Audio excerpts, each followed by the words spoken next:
नहीं पढ़ा रहे थे।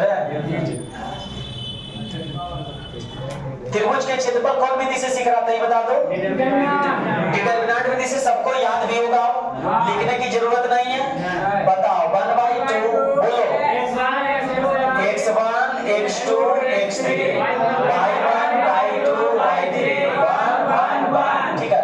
बाबू ध्यान से देखो, तुम लोग को लगता होगा कि इसके बाद भी भैया जो फार्मूला लिखते हैं वो डिटरमिनेंट का, वो डिटरमिनेंट का नहीं है, डिटरमिनेंट का हो चुका है फार्मूला। आप जो उसको विश्लेषण करते हैं ना, किसी का खाली मान निकालते हैं, यानी विश्लेषण करके क्या मिलता है बताओ तो।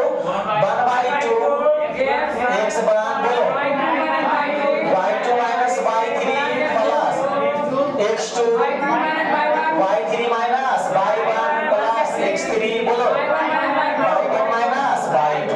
बस ये जो फार्मूला आता है ना, इन्हें समझना कि डिटरमिनेंट का फार्मूला, डिटरमिनेंट का फार्मूला ये हो चुका त्रिभुज का क्षेत्रफल।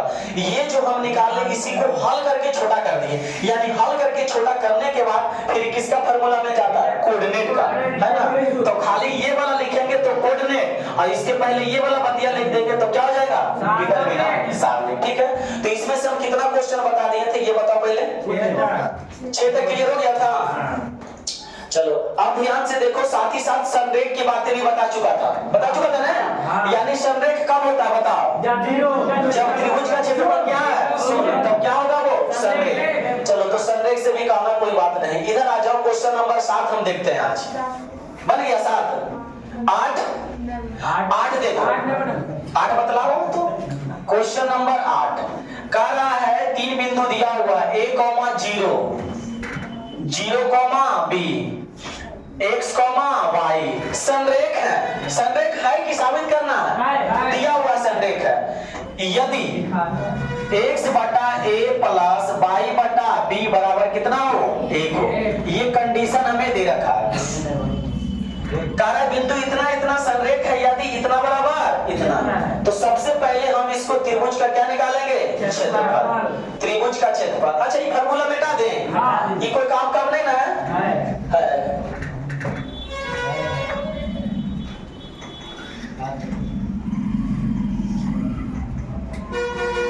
सबसे पहले का स्केच बना लेते हैं त्रिभुज का। बोलो a b c, a का नियामक कितना लिख दे, a, 0, इसका नियामक कितना लिख दे 0, b, इसका नियामक कितना लिख दे x, y। कोई दिक्कत।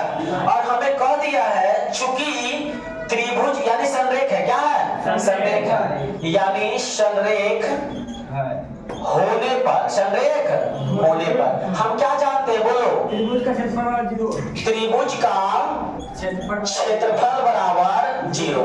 अब बताओ त्रिभुज का क्षेत्रफल क्या होता है, फार्मूला बताओ। 1/2 x1 y2 minus y3 x2 y3 minus y1 x3 y1 minus y2 बराबर क्या चीज 0। चलो अब तुम लोग बताओ आगे 1/2 x1 का मान कितना है, जिनको नहीं समझ में आता है मैं यहाँ लिख देता हूँ। ये देखो x1 y1, ये देखो x2 y2, x3 y3। परीक्षा में ये शब्द नहीं लिखना है ऐसे करके काला करके, हाँ ठीक। x1 का मान बताओ कितना है a, y2 का मान b, हम देख नहीं रहे, तुम लोग गलती बोलेगा गलती लिखाएगा। y3 x2 बताओ 0, y3 बताओ y1 बताओ 0, हाँ x3 बताओ कितना x, y1 बताओ y2 बताओ b। ठीक है, आगे आ जाओ, इसको हल कर लेते हैं। यानी बताओ ये इधर गुना में तो उधर जाएगा, तो 1/2 खत्म हो गया। अब इसको लिखना है a बाई, गुना करके लिखो a b, इसके बाद इसके साथ गुना होगा माइनस a बाई, ये तो पूरा 0 हो जाएगा, तो प्लस क्या चीज आ गया, इसको साथ गुना करेंगे तो क्या सिर्फ बचेगा माइनस x b। अब बराबर 0 हो गया, 1/2 उधर चल जाएगा, गुना में तो भागा तो 0 बचेगा कि नहीं, छोड़ देते। बताओ क्या मिला, ab minus a by minus xb बराबर क्या चीज 0। कोई दिक्कत।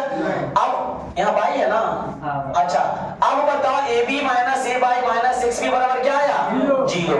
ये समीकरण नंबर 1 मान लो। कितना 1। अब ध्यान से देखो दूसरा तुम्हें समीकरण दिया हुआ है। कितना दिया हुआ है x बटा a प्लस y बटा b बराबर 1। ये देखो ये तुमको लाना है। ये क्या करना है लाना है। तो ये कब आएगा इसी से ना। तो ये जो दिया हुआ है वहां लिखा हुआ है, यहाँ नहीं लिखते हैं, मिटा देते हैं। तो देखो ध्यान से हमें इसको बनाना है वो, यानी साबित करना है वो। कैसे होगा जो देखो। अच्छा बाबू बताओ, इधर x और y है ना, तो इधर x y को हम रहने देते हैं। x y को क्या करते हैं रहने देते हैं। तो माइनस XB और माइनस AY आई प्लस में तो उधर जाएगा माइनस में, ये भी होगा। अब ध्यान से देखो हम इसमें माइनस कॉमन ले लेते हैं। तो XB प्लस AY और बराबर क्या बचेगा माइनस AB। अब बताओ माइनस से माइनस खत्म। अब बताओ क्या बचा XB प्लस AY और बराबर क्या चीज AB। कोई दिक्कत अभी तक लग रहा है कि हल्का हल्का अरेंज कर चुके हैं।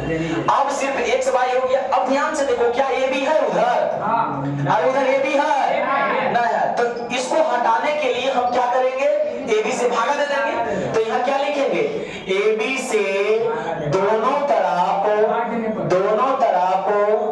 भाग करने पर या देने पर। तो बोलो भागा देंगे XB बटा क्या लिखेंगे AB।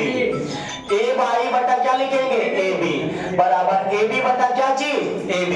अब बोलो B से B A से A AB से AB क्या बचा X बटा A Y बटा B बराबर A। यही न साबित करना था। प्रूव्ड हो गया। कोई दिक्कत नोट करेंगे गप नहीं।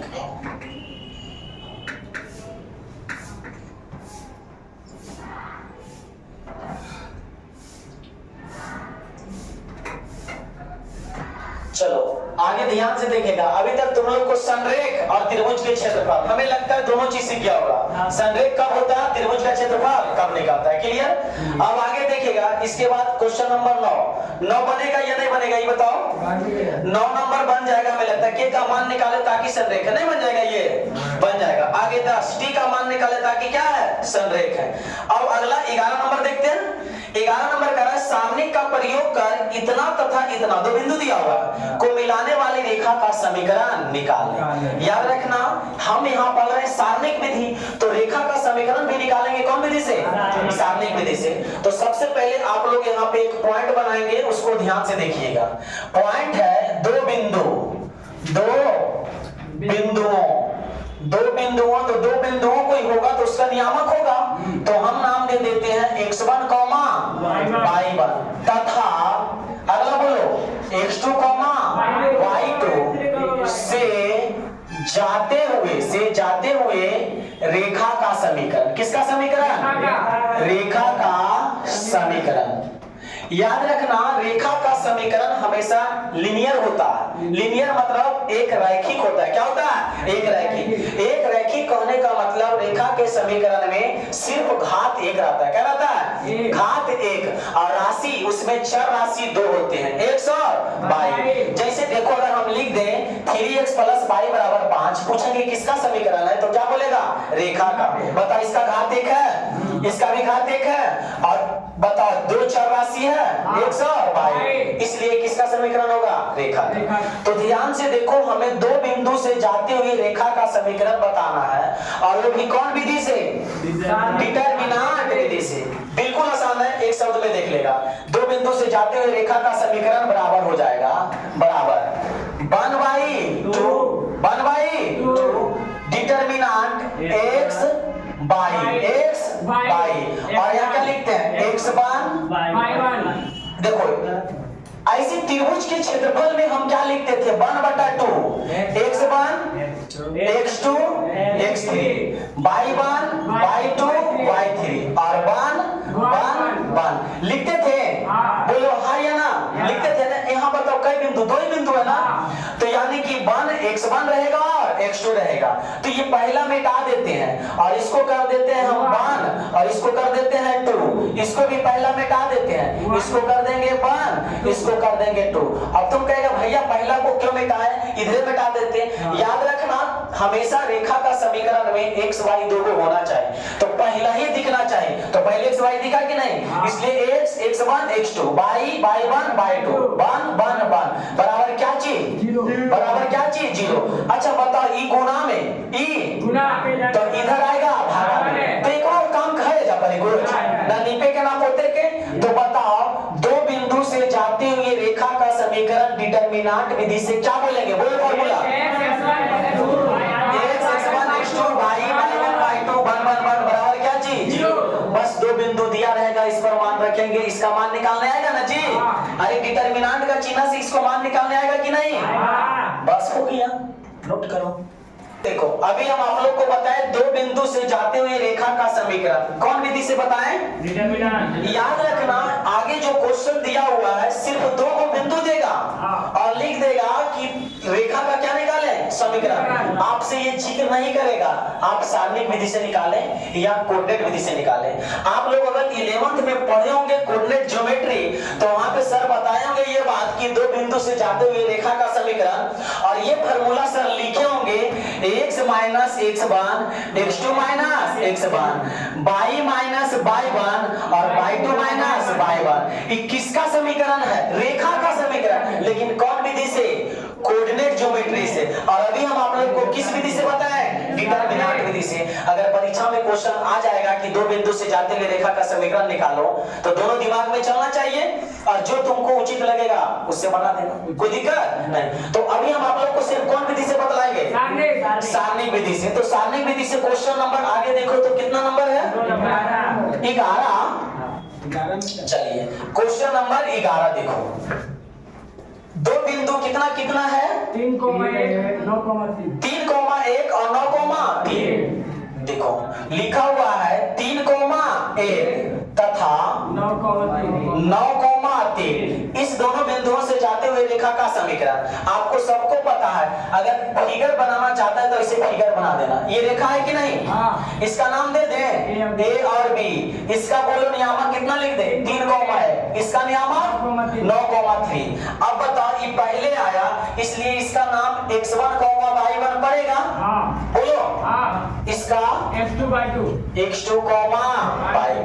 अब दो बिंदु से जाते हुए रेखा का समीकरण तो हम डायरेक्ट लिखते हैं चूंकि रेखा का समीकरण। बताओ फॉर्मूला हमने क्या बताया, रेखा का समीकरण बराबर क्या बताया, हाँ x x1 x2 y y1 y2 1 1 1 बराबर क्या चीज 0।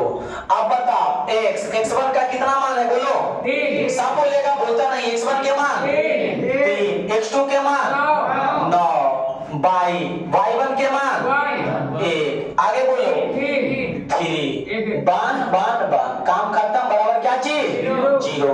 किसी से भी इस डिटरमिनेंट का मान निकालो, कोई रो या कोई कॉलम से, पहले के रो से निकाल लेते हैं। x लिखेंगे सामने का रो कॉलम ढकेगा ऐसे ऐसे, क्या क्या बचेगा, यही नहीं ये होता है माइनस y, सामने का रो कॉलम ढकेगा 3 9 1 1 प्लस क्या चीज 1, सामने का रो कॉलम ढकेगा 3 1 9 3 बराबर क्या चीज 0। अब बताओ 1 माइनस 3 होगा, ये 1 गुने 1 और 3 गुने -3 3 माइनस 9 बोलेगा। आगे हम 9 माइनस 9 बराबर क्या चीज। अच्छा बताओ घट के कितना आएगा, तो -2x लिख दे। ये घट के कितना आएगा, तो +6y लिख दे। ये क्या आएगा +0 बराबर क्या चीज। चलिए आगे देखिएगा, -2x + 6y नीचे जाएगा उधर तो कोई दिक्कत है उसको, तो -2x + 6y बराबर क्या चीज। बाबू ये बताओ -2 कॉमन ले ले दोनों में, तो यहाँ x बचेगा, यहाँ क्या बचेगा 3y बचेगा। क्यों -3y बचा, क्योंकि -2 हमने कॉमन ले लिया, फिर गुना करेंगे तो +6y होगा। बोलो ये गुना में तो उधर जाएगा, तो x - 3y बराबर 0/-2। तो बोलो x - 3y बराबर क्या चीज 0। रेखा का समीकरण आ गया। याद रखना समीकरण हम उसे कहते हैं जिसमें दो चर राशि के बीच किसका चिन्ह हो, बराबर का का चिन्ह हो, किसका चिन्ह हो, तो बताइए रेखा के समीकरण है या नहीं है? हाँ, हम बोले थे रेखा का समीकरण लीनियर होता है। लीनियर मतलब एक रैखिक, एक रैखिक मतलब एक घात। क्या घात है?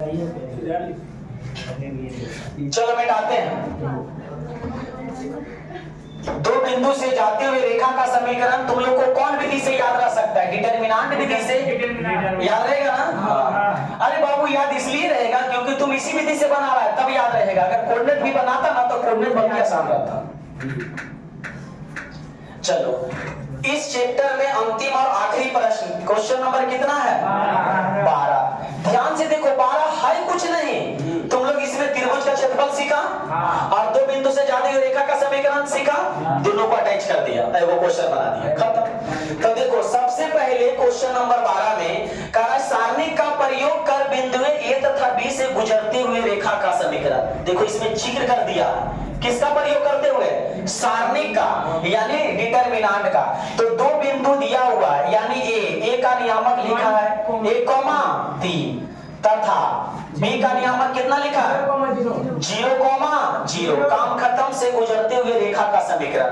हम तो पहले आप लोग को ये सिखाए हैं कि दो बिंदु से जाते हुए रेखा का समीकरण बतलाओ। तो बोलो दो बिंदु से जाते हुए रेखा का समीकरण क्या जानता है?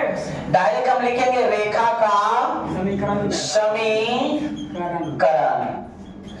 तो बोलो x1 x2 y1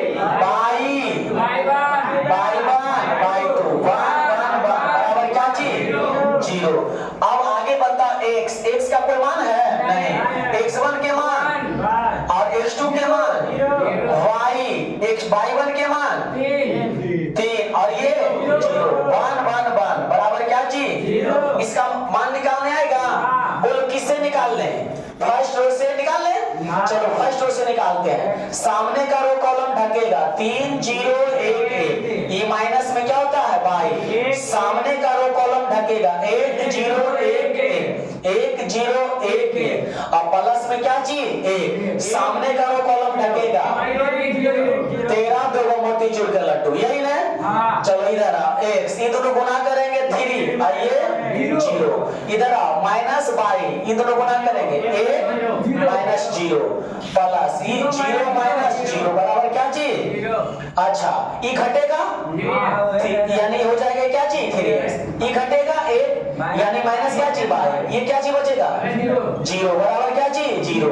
तो यानी रेखा का समीकरण हमको क्या मिला? बोलो 3x माइनस बाई बराबर 0। ये हो गया आधा भी बना क्वेश्चन। अभी आधा इसमें और बनाना है। आधा क्या कर रहा है जो देखो,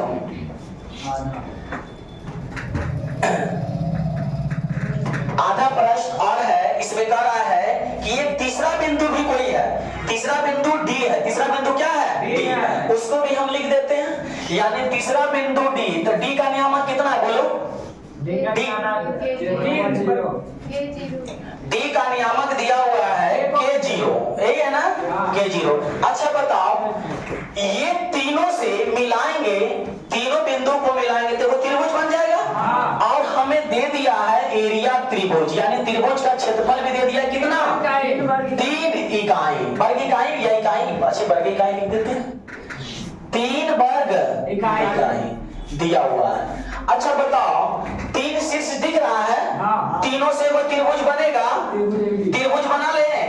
बोलो त्रिभुज ABD। इसका नियामक बताओ 1,3। इसका नियामक D का नियामक K,0। अब क्षेत्रफल कितना दे दिया है? 3। अच्छा बताओ फिर ये पुराना बात नहीं हो गया? एक क्वेश्चन ऐसा बनाया था कि त्रिभुज के क्षेत्रफल दिया हुआ है तो K का मान निकालो, ठीक निकाल लेंगे। आओ लिखेंगे चूंकि त्रिभुज का क्षेत्रफल, त्रिभुज का क्या जानता है? 1/2 x1 y2 minus y3 x2 y3 minus y1 x3 y1 minus y2। त्रिभुज के क्षेत्रफल कितना है? 3 1/2। बोलो x1 के मान बदलाओ। देखो यहाँ लिख दे x1 y1 x2 y2 x3 y3। चलो बताओ x1 के मान बोलो, y2 के मान बदलाओ 0 minus 0 zero, zero minus zero, x2 के मान बतलाओ जीरो, x2 के मान जीरो, y3 का मान बतलाओ जीरो, है ना, y3 जीरो और y1 बतलाओ, y1 बतलाओ जीरो, तो यानी जीरो माइनस जीरो।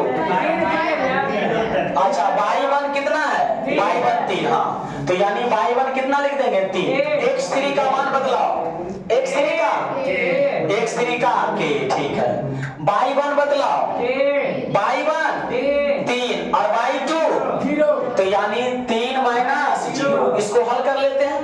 अच्छा बताओ तो ये भागा में तो इधर क्या होगा, तो 3 दूनी 6, इधर आ जाओ क्या होगा ये जीरो, इधर जीरो, ये कितना सिर्फ 3 के बचेगा रे, तो यानी 6 बराबर क्या 3 के। अच्छा ये गुणा में इधर आएगा भागा में, तो k बराबर 6/3, तो बताओ k का मान कितना आ गया, दोनों आंसर हो गया, एक हो यहाँ एक हो यहाँ। करना कुछ नहीं था, ध्यान से सुनो, हमें पहले 2 बिंदु दे दिया था, उससे कहा था रेखा का समीकरण निकालो, फिर लास्ट में कोई तीसरा बिंदु दे दिया था जिसका नाम क्या दिया D, अगर तीनों बिंदु से गुजरते हुए त्रिभुज का क्षेत्रफल यदि 3 वर्ग इकाई है तो k का मान ज्ञात करें, निकल गया।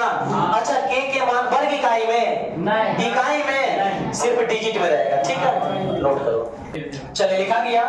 चलो ध्यान से देखो बाबू, अभी आप लोग एक्सरसाइज 6.2 यानी इसके अंतर्गत आप लोग 3 बात सीखा, 3 बात यानी डिटरमिनेंट्स विधि से क्षेत्रफल निकालना, दूसरा सीखा कब संरेख होता है, और तीसरा सिर्फ सीखा रेखा का समीकरण। इस लेसन के अंतर्गत यही 3 बात ने सीखा। बाबू याद रखना, एग्जाम के टाइम लोग जानता है क्वेश्चन लेके बैठ जाता है बनाने के लिए, रिवीजन ऐसे नहीं होता है। रिवीजन ओनली टीचर सिर्फ ये बतला देंगे कि बाबू इस चैप्टर के अंतर्गत हम आप लोग को 3 बातें सिखाए थे, 3 बातें जो मैं अभी नाम बताया तीनों का, क्षेत्रफल, संरेख और रेखा का समीकरण। एग्जाम के टाइम में ये तीनों खाली कॉन्सेप्ट देखना है कॉपी में, ना कि बनाने जाना है। तो ये चैप्टर आज पूर्ण रूप से समाप्त हो गया। नेक्स्ट नया चैप्टर आने वाला है आप लोग के सामने, एडजॉइंट और क्या चीज इनवर्स। एडजॉइंट को हिंदी में बोलते हैं साखंडज और इनवर्स का हिंदी में बोलते हैं प्रतिलोम। तो जैसा कि हमने डिटरमिनेंट स्टार्ट करने से पहले आप लोग को 5 बातें बताया था, एक माइनर बोला था, एक क्या बोला था, एक क्या बोला था, कोफैक्टर। तो आप लोग माइनर और कोफैक्टर निकालना सीख गए थे। इसके पहले ही एक बताए थे डिटरमिनेंट। तो डिटरमिनेंट माने क्या चीज होता है, सारणिक, और माइनर माने उपसारणिक, और कोफैक्टर माने साखंड, और एडजॉइंट मतलब साखंडज, और इनवर्स मतलब क्या चीज, प्रतिलोम। ये 5 चीज है, और ये 5 चीज से तुम्हारा एग्जाम में कम से कम 5 नंबर का क्वेश्चन इंक्लूड रहेगा, ठीक है। तो इसलिए 5 चीज को बढ़िया से भी फोकस कर लेंगे। दूसरी बात, जब एग्जाम के टाइम हमें रिवीजन करना रहेगा तो ये कोई मैट्रिक्स अपन मन से लिख लेंगे और उस मैट्रिक्स से 5 चीज निकाल लेंगे। क्या क्या चीज, सारणिक, उपसारणिक, कोफैक्टर, एडजॉइंट, इनवर्स, ठीक है। तो आज के लिए इतना ही, मिलते हैं नेक्स्ट क्लास में, अभी के लिए जय हिंद।